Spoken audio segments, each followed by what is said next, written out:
বাংলা সাহিত্যের কালেকশন আমার কাছে নেই বললেই চলে, বাট শরৎচন্দ্রের সব লেখা আমার প্রায় পড়া হয়ে গেছে। অ্যান্ড যেহেতু আমার স্কুল ছুটি ছিল আর আমিও মাইন্ডটা ফ্রেশ করতে চাইছিলাম, তো সেই জন্য ভাবলাম এই বৃষ্টির দিনে একটু অন্য জগৎ থেকে ঘুরে আসা যাক। কথা তুমি ছুঁয়ে দিলে মুখরতা।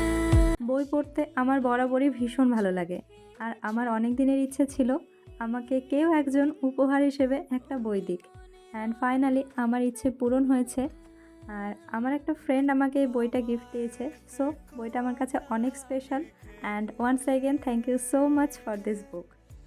সো চলো আজকের ভিডিওটা এখানেই শেষ করি, দেখা হচ্ছে আবারও কোনো একটা স্পেশাল ভিডিওতে।